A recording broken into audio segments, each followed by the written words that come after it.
Hey everyone, आज हम इस वीडियो में देखेंगे कि मूड कोर्ट मेमोरियल में क्या कंटेंट रहेगा, क्या जनरल रूल रहेंगे उसके, किस तरीके से आप उसे ड्राफ्ट करेंगे, क्या उसका स्ट्रक्चर रहेगा। ठीक है, चलिए स्टार्ट करते हैं।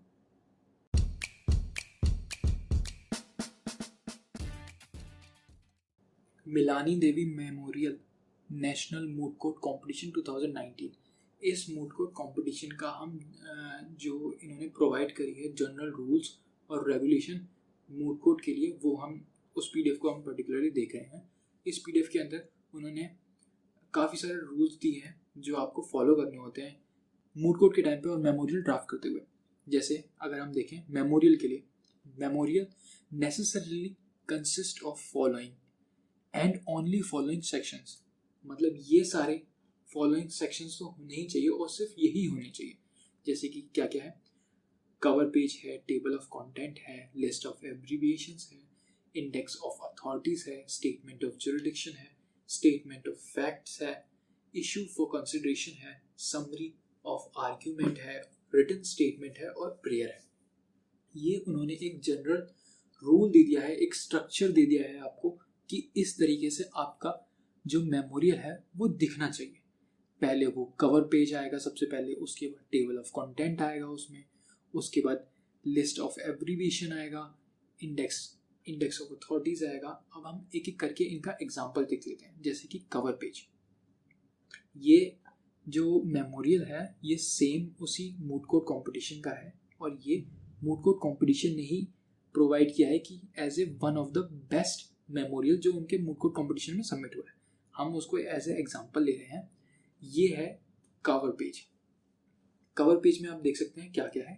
जैसे कि टीम कोड है, ये टीम कोड हर टीम को असाइन किया जाता है जब वो मूड कोर्ट में पार्टिसिपेट करते हैं।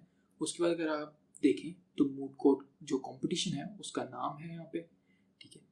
जिस कोर्ट के आगे जो कोर्ट की जुरिडिक्शन है उसका रेफरेंस है यहाँ पे, कोर्ट की और जो केस है और जो पिटीशन है उसका नंबर है कि कौन से नंबर पे वो केस चल रहा है या कौन सा उसका सीरियल नंबर दिया गया है।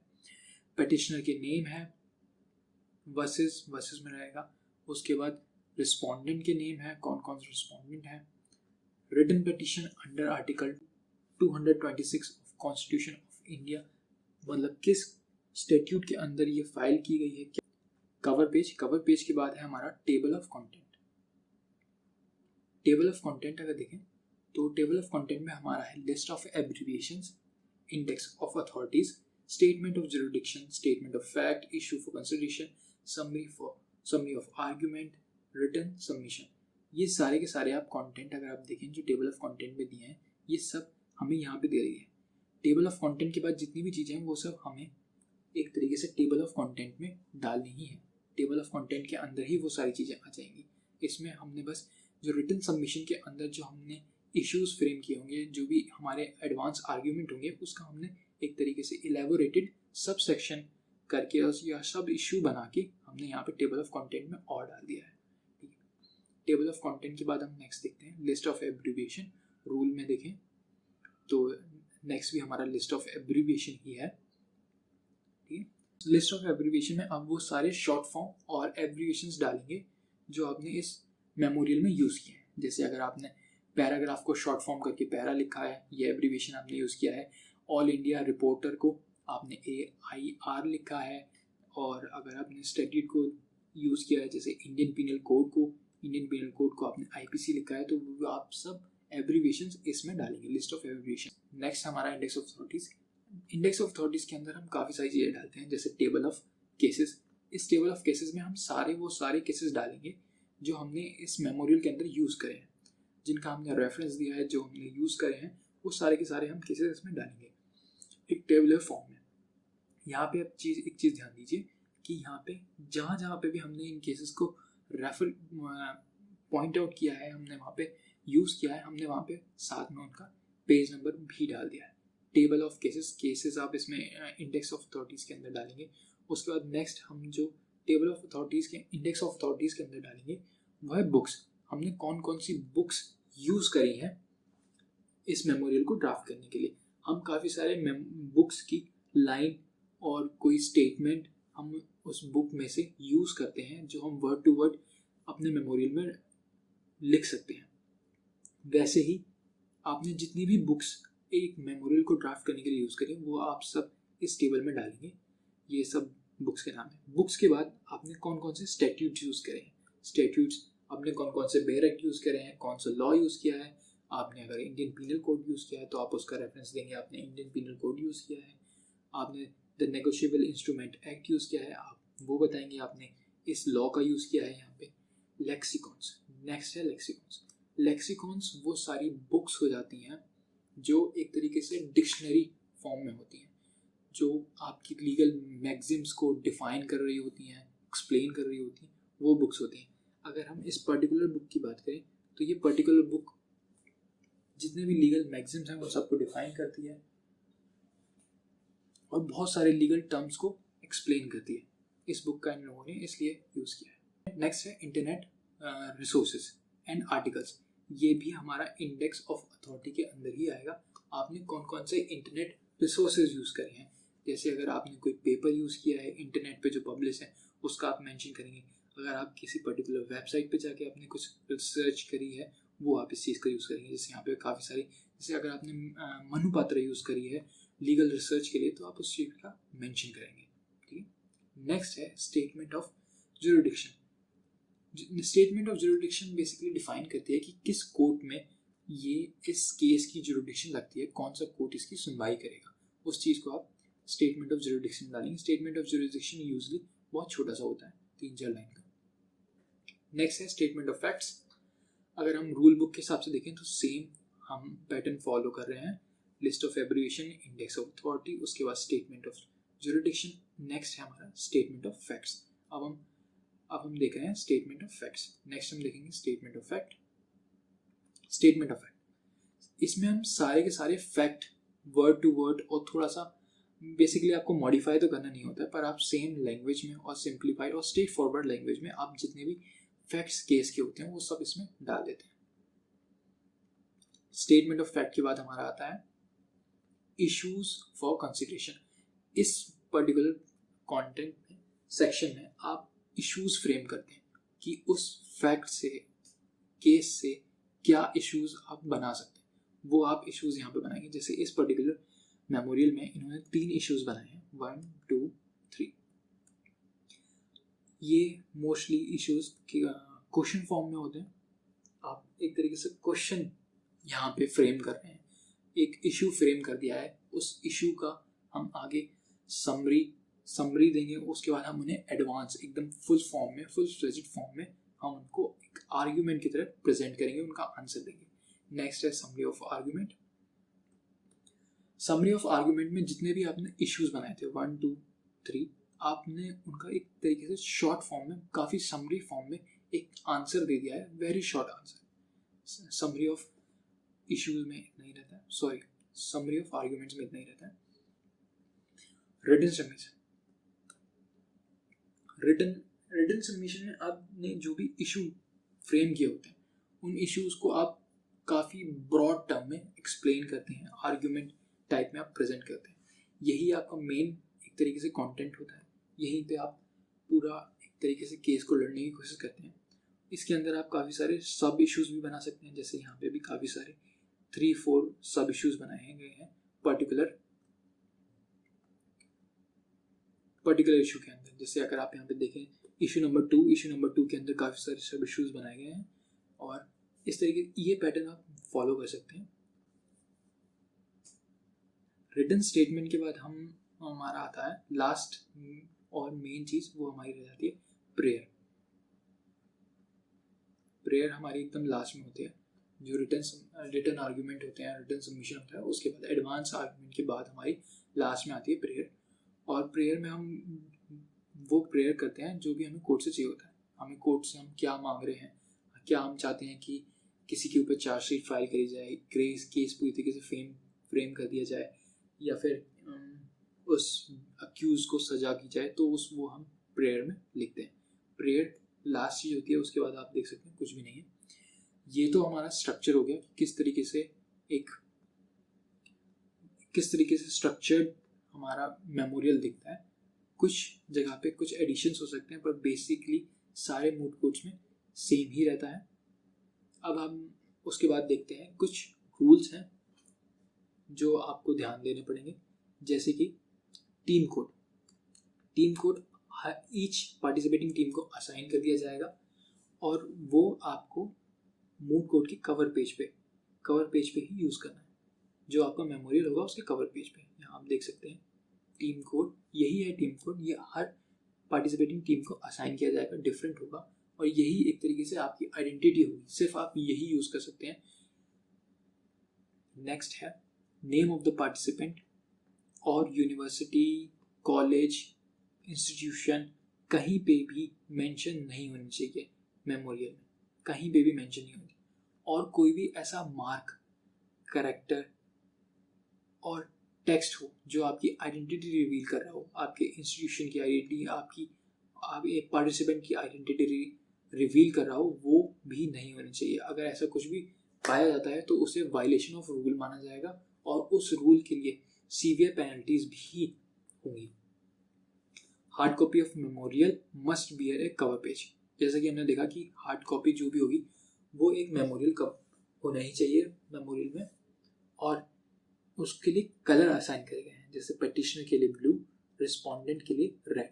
हमने अपने मेमोरियल में देखा था कि जैसे कि ये वाला मेमोरियल है, इसमें ब्लू कलर है, इसका मतलब ये जो मेमोरियल सबमिट किया गया है या बनाया गया है ये पेटिशनर के बाद थ्रू है। अगर रिस्पोंडेंट के थ्रू होता तो इस कवर पेज का कलर रेड होता।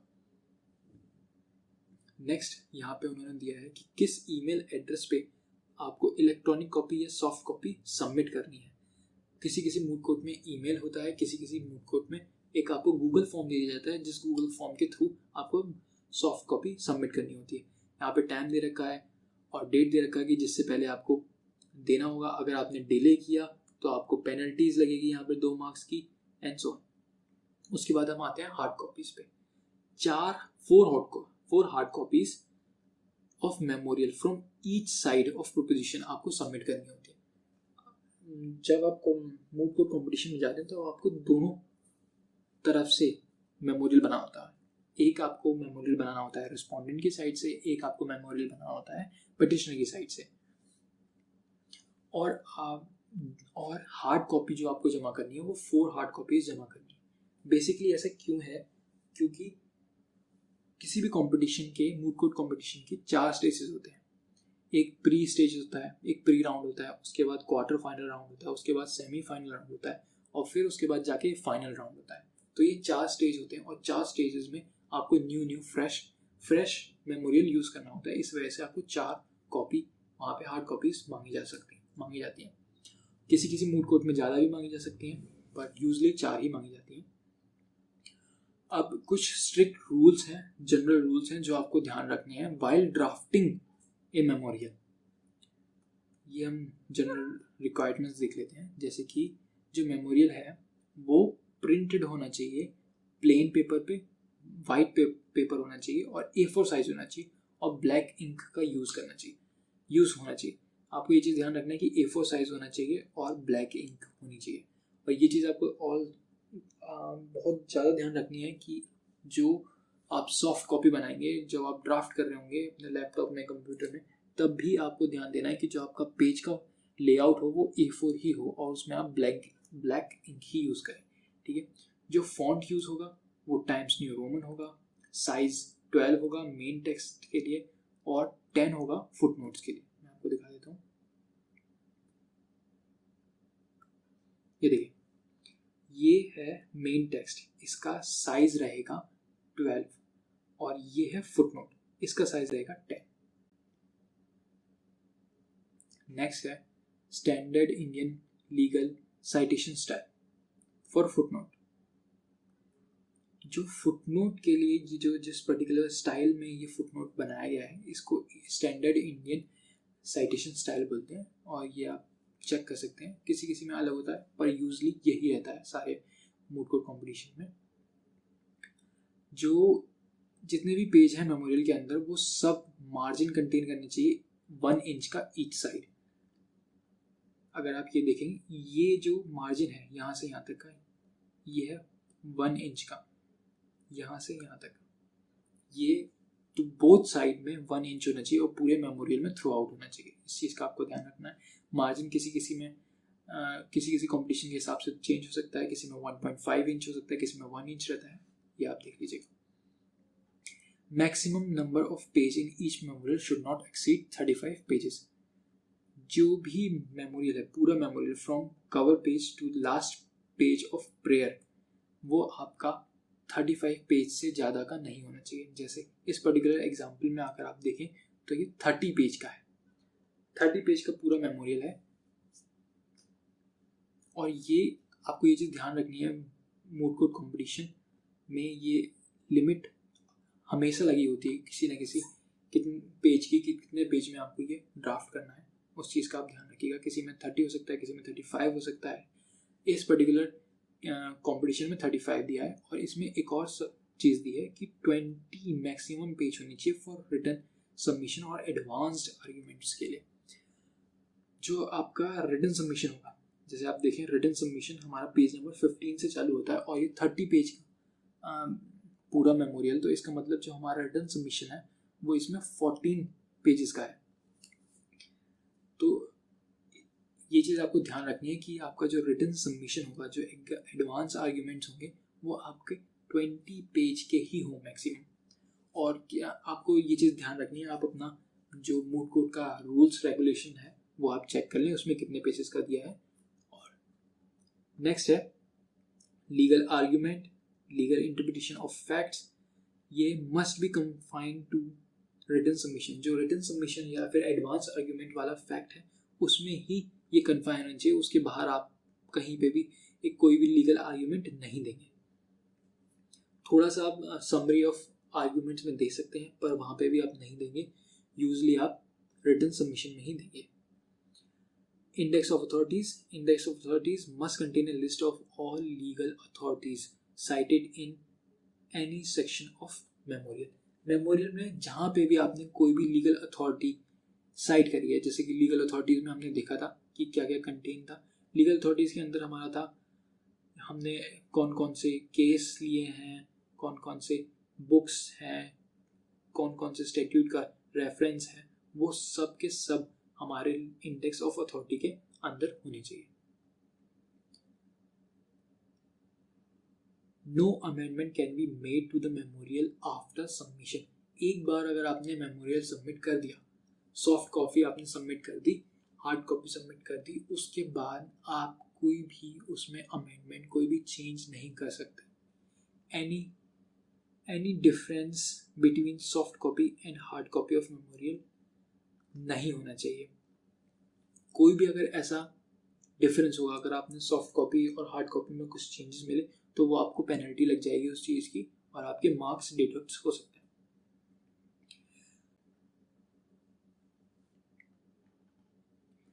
Participating team may submit a compendium at the time of commencement of oral round to court assistant or slash clerk। जो भी आप अगर में है यहाँ पे, अगर आप कंपेंडियम को सबमिट कर रहे हैं तो वो आप क्लर्क को सबमिट करेंगे, कोर्ट का जो क्लर्क होगा, असिस्टेंट होगा, आप उसको सबमिट करेंगे। और जब ओरल राउंड हो रहा होगा तब आप सबमिट करेंगे। अब कंपेंडियम में क्या क्या आ जाता है, ये मेरे पास एक एग्जाम्पल है कंपेंडियम का।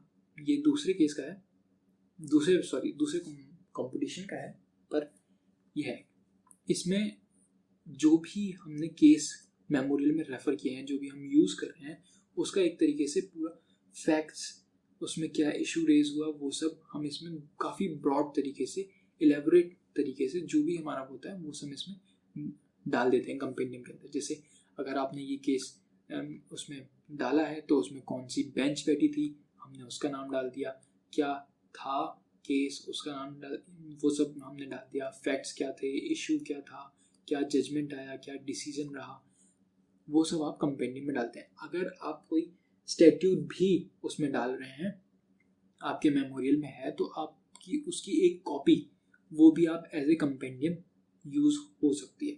अगर कोई आपने स्पेसिफिकली कोई स्टैट्यूट डाला है, कोई अलग से आपने कोई उसमें केस और लॉ डाला है, तो उसकी भी आप कॉपी अपने पास रखें और वो एज ए कंपेंडियम यूज हो सकती है।